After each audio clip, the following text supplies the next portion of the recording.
thank you all for coming. I appreciate, but we are familiar with each other, so don't worry about all those things. This is now the time. So, I mean, for us, while everybody is running away from the market, we've deployed $7 million. Within which market? This market. Nigeria? All Nigeria. All, well, except one in Kenya. All Nigeria. We've deployed $7 million. We've written our biggest checks Within this period? This year. Yeah, this year. Just this year, not this year. Because we I think closed June, our first close was like June 2023.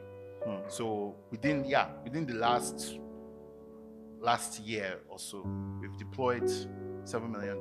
We still have another $30 million to go.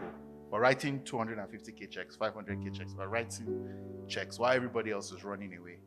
Of course, the benefit is that we're getting incredible deals. Okay, so but what are you seeing that others aren't? So what I see is that for the first time, the one part of the equation that wasn't working actually works. Which is? Government. That's an interesting... Yeah, it's government. You literally are not going to get a better minister. I'm not saying this because he's my mentor or whatever.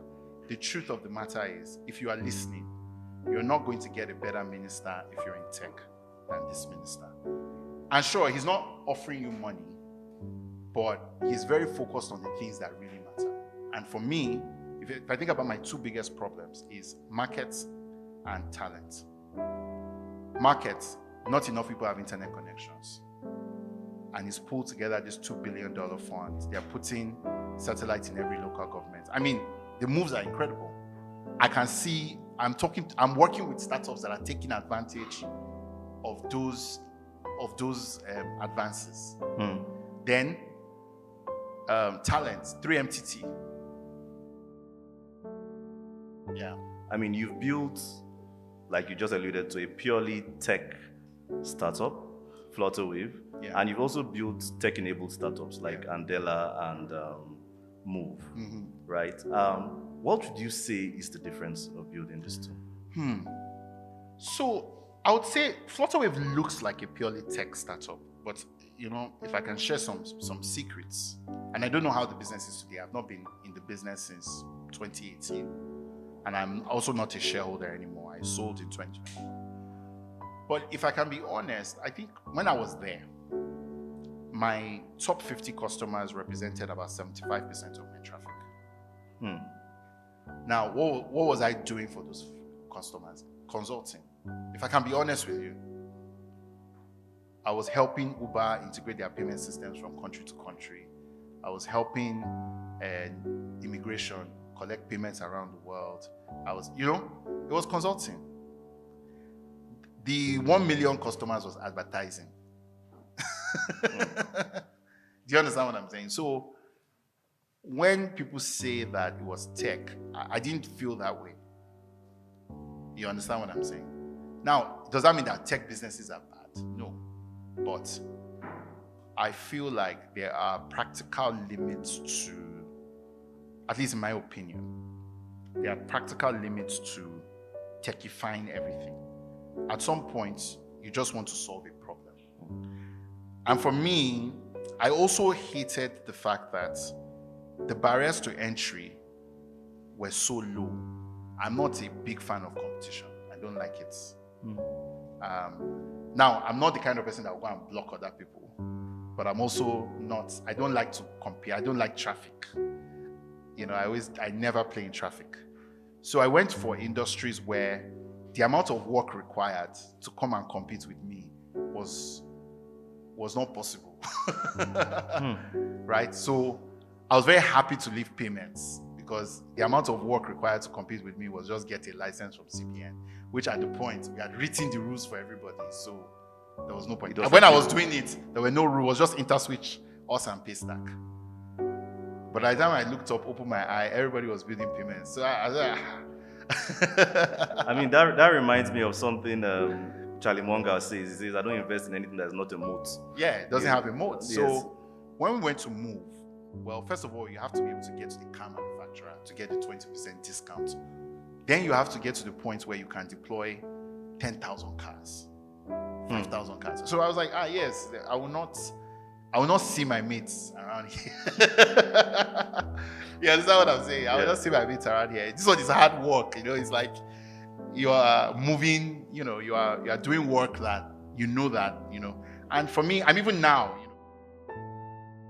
Till now, I mean, my best performing company is a company that does film studio. So like people want to use their houses, lease their houses to production companies to shoot film. Your best performing company. Best performing company. It has nothing to do with Are you saying based on revenue? No, based on percentage or based on percentage I own, revenue, everything. My best performing company by far is a company that helps producers to find places to film. No. I'm telling you, it's nothing to do with no. I swear. You know me, I don't lie to you. That was my commitment to you. I always tell you how it is. Yeah, but I mean, like, I saw you recently. You wrote a post on LinkedIn where you spoke about you alluded to this. I and my co-founder Solomon, one of my co-founders Solomon, were having this conversation and we were betting that it was Move. Well, Move was last fund. So, see, everything you are saying about Move, we have done it. We have cleaned out. We are done. It's not till now. I mean, my best. Yeah, I mean, I think what the question was alluding to was the fact that really you just can't sit down behind your computer and code. No, but that's true for any business now. Yeah, exactly. I mean, what business is it? Even if you're Google, right? You can't just sit down behind your computer and code. Yeah. You understand? Google, as techy as Google is, they still have people that go out, collect data. They mapped the whole world. Mm-hmm. You understand what I'm saying? They, as techy as they are, they had to still go out there because. And this is the important thing about tech. Tech is not code. Tech is a productivity multiplier. It actually has nothing to do with code. If you are building software that only one person uses, you are not better than the person that is doing it manually. Do you understand? In fact, your system is more complicated. It actually is not a good system. It requires me to charge my phone, which costs me money, to buy data. So if it's not improving productivity, then why are we here? So that's a big misconception a lot of people have where they think that tech is the same thing as code. It's not the same. The magic of tech is that it solves a problem at scale. So if you cannot solve a problem at scale, it's not tech. Okay. So I mean, let's. Are you still invested in the fintech space though? I've soured on it, and I'll explain why. Because I feel like people ignore the hard problems and just try to build another Flutter Wave. And I'm like, there's already one. There's no need. I mean, but should that discourage someone?